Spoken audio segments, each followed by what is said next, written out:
Hey, Jeff, wanted to ask you about the tempo on Saturday. Dylan talked about how important it was to really establish the tempo early, play a bunch of different speeds. Just maybe what you see from the tempo of your offense on different drives, and how important is that going into Saturday? I thought it was good. I felt like when we wanted to play fast and go fast, we were able to do so with guys still having the ability to execute and play clean. And then I thought we did a nice job when we wanted to pull back a little bit, and chew some clock and make sure we're putting our guys in good positions. So it was good to see kind of both ends of it.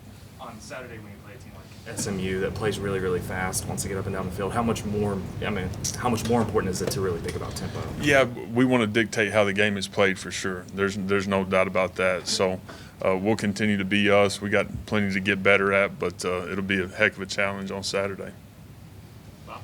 Hey, Jeff, you spoke highly of Petaway going in preseason camp, but seeing it out there, 9 catches, is that the confidence that it'll build in him and what you'll have in him here going forward? Right. We will always talk about this, but just being able to live the experience part of it, him being able to go do it was a huge deal. Was happy for him. Just being able to get out there his first game, have some production, and he left some out there, which he knows. So that's the good thing, But it was great for him to get his first action. Between Dylan and Jackson, you guys didn't have an incompletion on any of the passes between the numbers. Is that something they were giving you, something you guys were emphasizing? Is there anything to read into that dominance in that part? I don't think there's a ton to read into that. I do think those guys operated, again, cleanly, and decision-making was good. So guys made some competitive plays as well. So that was also good to see. James? You had 90 snaps in the game, which is a lot. You got to play 2 units, almost probably a little bit more. How much was that a benefit for you? And also, if you could tell us a little bit about SMU defensively, that'd be great. Yeah, it was huge being able to play all those guys. It was great just for our locker room. So many guys have put in so much time, so much effort, so much work that they got to go out there and get to play. And that was fun for those guys. It was great to see, and again, great for our team, great for our unit. Was proud of those guys with the way they played. We've talked a ton about, regardless of who's on the field, right, being able to go out and execute at a high level and understanding the standard of how we need to operate while we're on the field. So, again, proud of those guys when they got in there, went and played well, played hard. Didn't play perfect at all, but played incredibly hard, and it was good to see. SMU defensively, you watch a game this past Saturday, and they dominated for 4 quarters. 6 sacks, gave up 25 yards rushing, just played dominant. And it jumps off the tape at you. So got a really good unit that we're preparing for. They've got a bunch of guys that have played a whole bunch of football. Only 4 true returning starters for SMU, but they've got they did a really nice job in the portal being able to go get some guys from different places, and they're playing really well with a lot of confidence right now. How unique is it? You throw the ball 33 times, only 3 completions. Do you look back at those 3, and they probably stand out because there's only 3.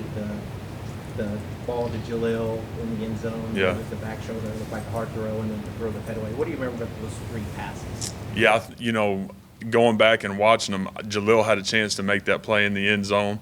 I liked where that ball was placed, and then Petaway's, he should have had that one.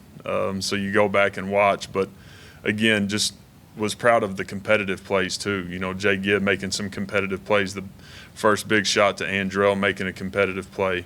And so that was on the tape as well, which was great to see. Team effort. And again, we got to continue to be really efficient and really clean to go do what we want to do. Switch gears on you. Asked me, do you have a relationship with Rhett? Have you known Rhett at all, or do you know him at all? We've crossed paths many a time. Got a ton of respect for him. Obviously, an offensive guy that's been in it and had a ton of success. So, do know Rhett, and just a great guy who's done a great job since he's been there. Ryan?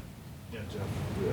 Curious what you learned about your offensive line on Saturday. What were your overall impressions, and specifically the run blocking? How did you feel like they handled that, and how important will that be? I thought our guys played incredibly tough and played very physical, played incredibly hard, and had some edge about them, which we need to be a tough, nasty, physical football team, and that's how we need to play. So we got to build on that. We had the right people in the run game. Arkansas State really did a pretty good job getting extra hats to the ball and some of their too high stuff and the ball getting spilled to support players. They did a good job. We've got to win some more one-on-ones, but, man, proud of how our guys played. And, again, did not play perfect at all. We got to clean plenty up, fundamentally, technique, all those things. But when you watched them, man, we played hard and we played really, really violent, which was good. I wanted to ask you about two wide receivers. First, Jaden Gibson. I know you talked a little bit about him after the game, but he talked a couple weeks ago about how tough last year was, really kind of mentally, how he got into a bad place.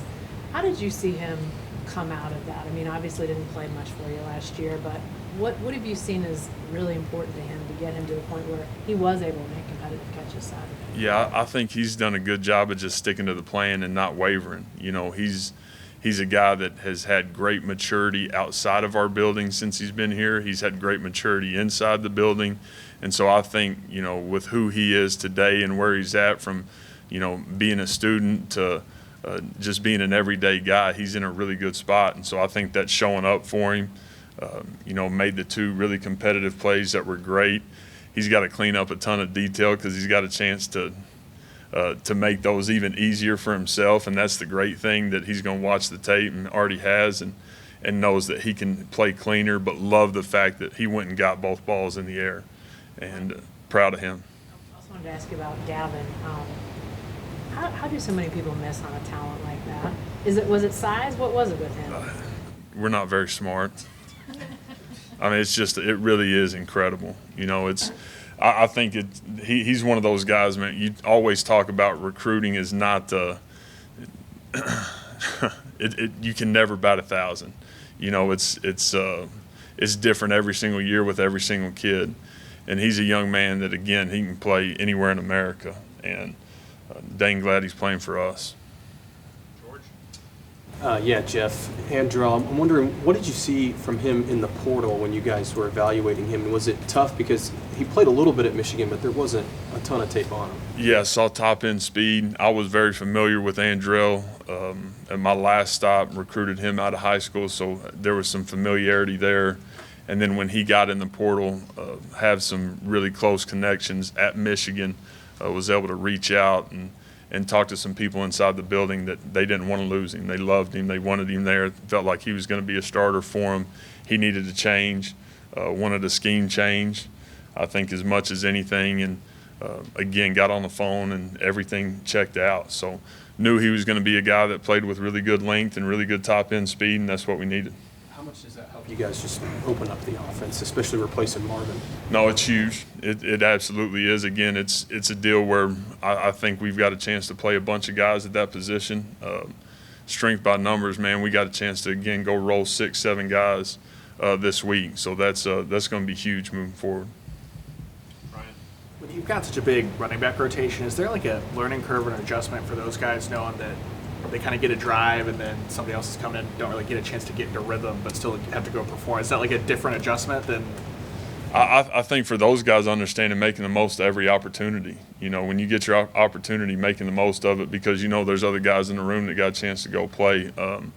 We weren't able to get one single guy into a great rhythm the other day. But I think those guys understand, man, they got to take advantage of opportunities and be able to go win some one-on-ones, go make some plays. Second row, Justin on the right. Hey Jeff, but going back to Jaquez, you mentioned all the way back on a media day to way back when he used to be an offensive lineman. So as an offensive lineman yourself, a former one, what was your reaction to hearing that? And is it safe to say he's doing pretty well at wide receiver instead? I think it's been a good move for him. I'll probably keep him there, without a doubt. What is it just about his, intangibles that makes him so well adapted to that position as wide receiver? Yeah, he's a smart kid. He understands, and he's an intelligent young man that he loves playing football. So it was, again, it was good just to see his first action, be able to get out there and get his feet wet and go play ball. Have talked about it many times, but we're going to like that guy for a long time here. Mason. Jeff, how would you kind of assess Austin and Blake and the rest of the tight ends after the first game, how they look back at it? Yeah, really steady, really consistent. Tried to get Stogg a couple balls, never ended up working out. But he played tough and he strained, and a guy that, again, dang glad that he's here. So got to clean up, got to play better like every one of us do. Blake Smith really did a nice job, played a bunch of snaps. Cade McIntyre played a bunch of snaps. Josh played. So being able to play all four of those guys for the depth of that room and how we're going to operate moving forward was huge. Back right, Brandon. Yeah, I was going to ask about the tight ends, but is the focal point across the middle with Austin, can you talk about just what he provides you there? Yeah, just a big body with great length and a guy that can go get the football from a catch radius standpoint. You know, we talk about when he's covered, he's not covered. And so him being able to do those things inside is going to be huge. Come over here, far left, James. Third down conversions looked a lot better for you all this time around. Was it just getting better manageable positions for you all going on third down? Is that really a bigger difference this time this year? Yeah, I think a big part of it is we were only in 1 3rd and 10 plus all day. You know, we weren't in many 7 to 9. So when you get into that sweet spot of being 6 or less, you got a chance to go execute and operate, and being good on early downs is going to be a huge part of that. Hey, back row, John. Jeff, Butch Jones seemed to indicate in his post-game press conference that you guys' team speed caught him by surprise, and I think he was referring to what you showed on film last year. How much faster are you guys? Can you kind of quantify that? Yeah, I think it's night and day. You know, I talked about it probably last spring and in the summer and leading up into camp, but our foot speed as a unit offensively is night and day where we were a year ago. So that's a huge deal for us, how we want to play, how we want to operate. That's why it's so important to be able to play, you know, all those wideouts, all those backs, and be able to have real depth at those positions so that guys, when they're on the field that are fast, get to play fast, you know, because they're not going to have to play 80 snaps. And so, again, I've talked about that a ton, and we'll continue to, but we need great depth in those rooms to be able to go do what we want to do. Is there credit to Smitty and his staff for that as well? We're talking about team speed. Absolutely, there is. You know, being one more year in with him, and obviously the strength and conditioning part of it, the speed schools that we've done, that he's done, has just been great for our guys. Kind of John, we'll go to Randall. So what did you see out of the running back group on Saturday, and was there anyone in that room who kind of stuck out to you? Yeah, I saw guys that, again, took care of the football first and foremost, did a great job with that. You know, ball security, that's going to be a huge part of it, just like it always is. But then also saw guys play really hard. We want to win more one-on-ones. We want to make a few more explosives when those opportunities come up. But we're going to get to that point. And as a group, you know, again, I saw some guys really straining like heck for their team and fighting their butt off to go win. Time for one or two more if there are any. Parker in the back. Yeah, Coach, obviously, as we saw on Saturday, you got a ton of guys that are capable of contributing at running back. How do you kind of manage the workload between your backs going forward? Is it as simple as kind of looking at how their individual skill sets match up against the next defense you're going to play that weekend? Or is it a case of more, okay, these guys took advantage of opportunities, they're going to get more of them? Yeah, I think as we move forward, there's going to be something about a guy that's having a hot hand, you know, without a doubt. You know, if a guy's in a rhythm and playing really well, then that's going to play into it. We were very pointed in how we wanted to operate the other day and being able to share carries and workloads. But as we move forward, guys that get in rhythm and have the hot hand will continue to get the rock. Okay, second row, Lewis.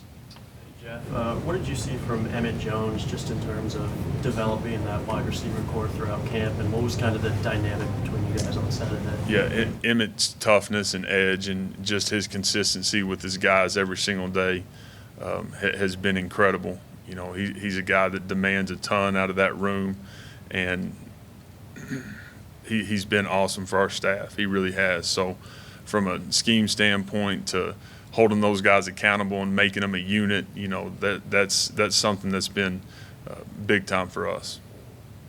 Last two, Jenny and George.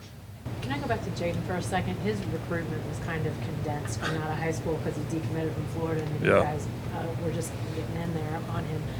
How much do you think that, I mean, he comes in, he's highly touted, but he really didn't have a lot of time to get to know anybody before he gets here. Did any of that sort of just compound his sort of getting acclimated and get comfortable last year? Yeah, I think that part was probably hard on him because there weren't those deep-seated relationships. I got here on a Wednesday. I was in Orlando on Thursday. He was here Friday, and he signed the following Wednesday. And that's how fast that went. And so he, again, he's done a great job of, man, just staying the course and understanding there's a plan, seeing the bigger picture, and getting out of his own way a little bit, and just maturing and trusting it. And so, again, looking for him to continue to do so and get better every day. How did Savion grade out? And is he somebody that it's just going to take time for him to get used to playing more snaps and get used to the tempo? Yeah, he graded out well. He played well. He played hard and physical and violent and tough, and he was not perfect. And again, talked about this a bunch already. We weren't perfect at all. We got to clean a bunch of stuff up starting today. But when you put the tape on, he plays the game how we want it to be played. You know, and he'll strike and he'll finish and he'll play violent, and that's how we got to operate up front.